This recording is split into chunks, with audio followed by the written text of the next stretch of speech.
Hey guys, I know it's been a while. I thought I might start trying to put out a few more videos, but a bit shorter. Not because I have less to say, but more because kind of what stops me putting out videos a lot of the time is that I spend so long kind of planning how to say what I want to say and sort of like not making a full script, kind of running down every dot point that I need and like trying to, make sure I don't miss anything, that I sort of get caught up and then I get worried that what I've done is like not good enough, and then I kind of stress over recording it, and then I record a few times and I don't like quite how I said it, all that kind of thing.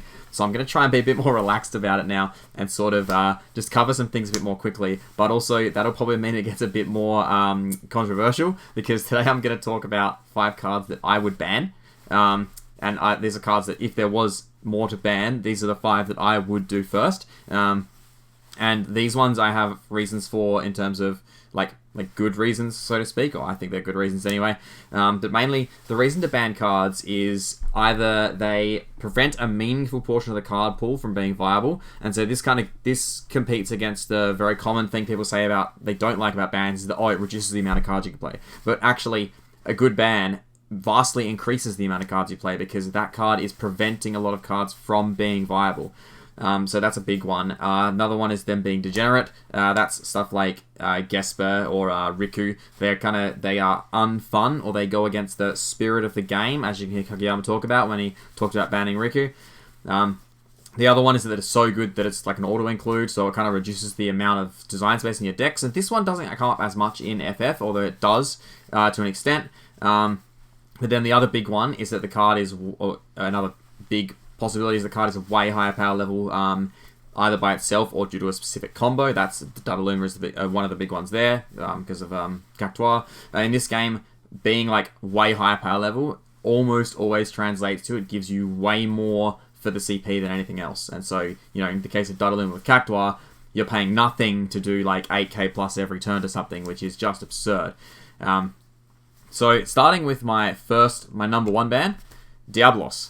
And this card just does too much, and also on top of that, even its base case is too prohibitive, and this is a huge one for preventing a large part of the card pool from being viable. Basically, any 5 cost in the game which doesn't have protection from Diablos or basically pays for itself on entry, like Bart's or something, for example, pretty much any other 5 cost, which is a lot of them, is pretty much unplayable, because if your opponent has this card, so if they're playing Wind, they will have 3 of this in their deck, so if they're playing Wind, you basically can't play that forward. If you do, they get a bunch of CP ahead of you for basically nothing, and that's that. But then the even bigger problem is not only that, but also this card's flexibility. Every single one of those effects is huge, and on top of activating your backups, making it effectively free a lot of the time, even if you're only at 3 backups, only paying 2 for one of those effects, that kind of flexibility is huge. So it's basically remove anything for free a lot of the time, but then it also randomly counters, dull and freeze. It just does so much for, there's no real risk in playing this card. It basically does whatever you want it to, whenever you want it to, and that goes with the auto-include thing as well. So, but my big reason, like I said, is that I wish this card was gone so that we would start to see more 5 and higher costs get played, because basically right now you pretty much can't, which is a shame to me, because there's a lot of really interesting ones that I would like to play around with.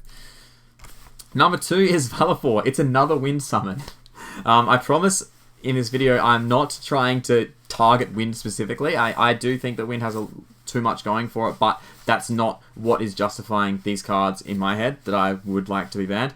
So Valefor is way too much value for nothing. It's more than free. So if you have 4 backups, Valefor is free. You're paying 2, and it's a card which is worth 2, so that's 4, but you get 4 CP back. So you're actually not even paying anything at all. So your opponent's forwards randomly take 3k for nothing. But actually at 5 backups, which is when it's usually just as likely as 4, you're actually gaining a CP. You're literally, the card reads gain 1 CP, and your opponent's forwards take 3k. Now that in itself is pretty insane. And the main reason that's possible is because of unit backup. Although just banning unit backup doesn't really work in my head, because the game is kind of designed around it, which is a shame. But basically, water summons are pretty much designed in a way that they cost a little bit more than they should, but that's because they cost less with Una, and I don't like that at all, but that's how it is at the moment. So banning Una would completely wreck the summon balance. It would make stuff like Fanfrit, which is pretty mainstay card, and suddenly not good at all. Probably not. I'm not gonna say not worth playing, but it would be a lot less viable.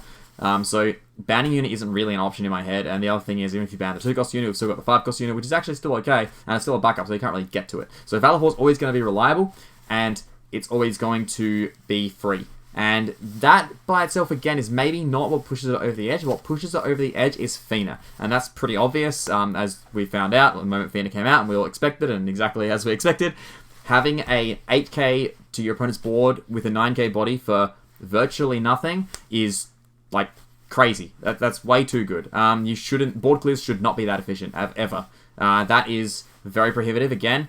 And the fact this card is EX as well is just obnoxious. It sometimes doesn't matter, but sometimes that can just randomly win you the game again out of nowhere for no reason. This card doesn't need to have EX. It would still be insane if it didn't. So I don't think this card brings anything positive to the game at all, and I would like to see that one banned.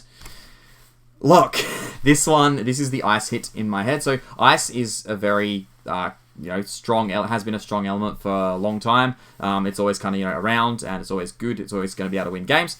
And it's kind of hard to pinpoint where to go to hit ice. Thaumaturge being banned, for the record, is incredibly good. I'm so glad that Thaumaturge is banned, and that's not just because of Turbo Ice. That card would actually probably ruin the game, even without Gesper. But Lock is probably the best hit here. As you can see, especially, and we notice it a lot in 2-deck format, Fire Ice is, again, it's a mainstay deck, but it's only going to get better. Here's the problem. So every single Category 6 backup that comes out, which for some reason they're releasing a lot of them, like a lot of 2-cost ones as well, this card just gets more and more...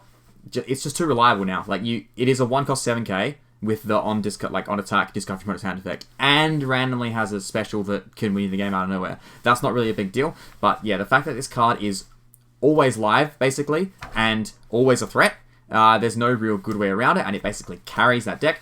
Also, that deck, and also is going to become much more relevant in mono ice decks as well, now that we're getting another Category 6 pseudo 2-cost backup with the new Terra in Opus 10.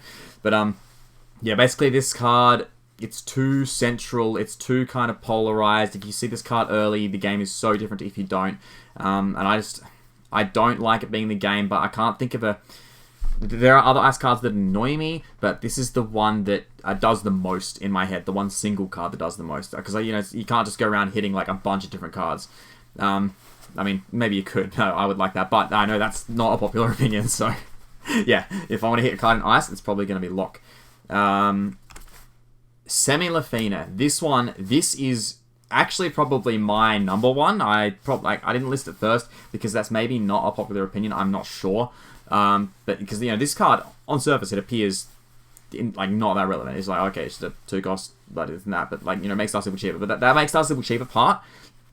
On that card, Star Stable specifically, that card being cheaper is really, really stupid. And I am very unhappy that this card came out at the same time as Star Stable, because Star Stable is actually a really interesting card. I love the card design of Star Stable, honestly. Not when it costs 3, though. Costing 5, that's fine in my head. There's some cool stuff you can do with the player 6 costs for free. That makes a lot of 6 costs more playable than they would be otherwise. The search range is nice. There's a lot of options there. But the fact that it only costs 3 because Semi-Lafina exists, that's really unfortunate, because it means now the only time you really see Star Stable is in Earthwind, because it has Semi-Lafina, and that's by far its best place. So anytime you want to play a deck with Star Stable that you want to play a 6 cost, you'd have to play Earthwind because it's just cheaper that way.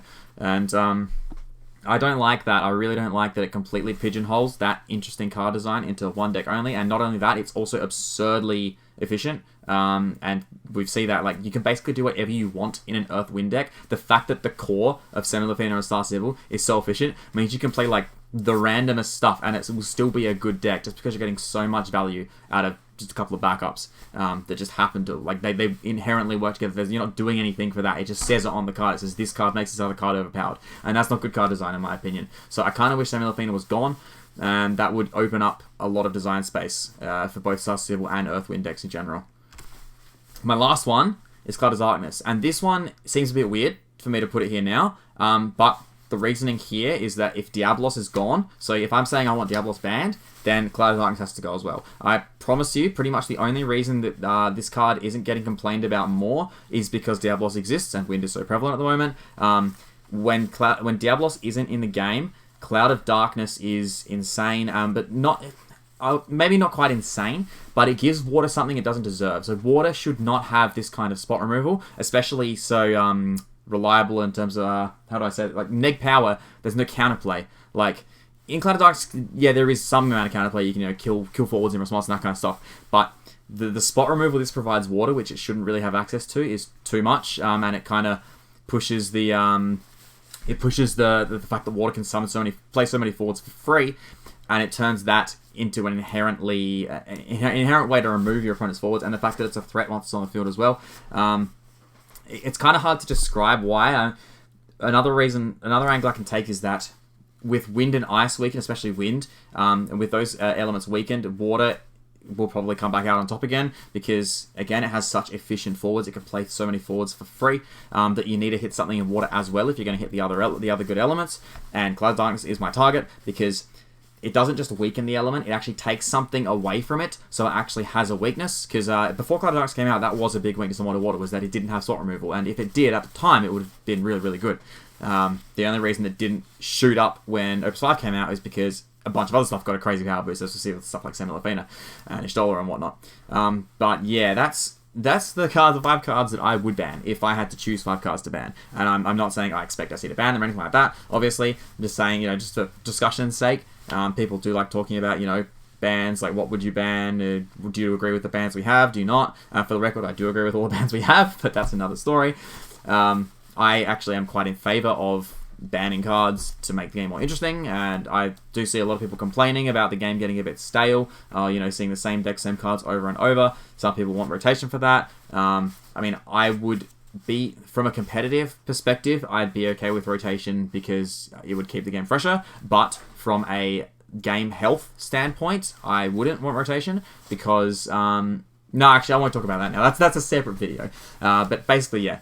Those are 5 cards I would ban. Honorable mention goes to Ishtola. I heavily considered that on my list and have before. That would be in my top 5 in previous sets. I'm not sure what makes me take it out now. Maybe I have been too harsh on wind and I don't want to hit just only wind cards. And I actually wouldn't want to do that because you weaken one really good element and then the next best element just comes out on top. So you have to kind of balance it out a little bit. But yeah, that's that. Thank you for watching, and also get excited for my spoiler next week, but please don't get excited because it is literally the most uninteresting, boring card you can imagine. But anyway, thanks for watching as always, and thank you to everyone on Patreon. Oh, sorry, Cloud of Darkness is still on the way. Goodbye, Cloud of Darkness. Where are you? That one. Yes, thank you everyone as always. I look forward to putting out a couple more videos soon. I will probably do a spoiler video, even though I won't really have much to say. It'll be a couple of points and that's about it. I'll try my best, but yeah. Thank you everyone. Cheers.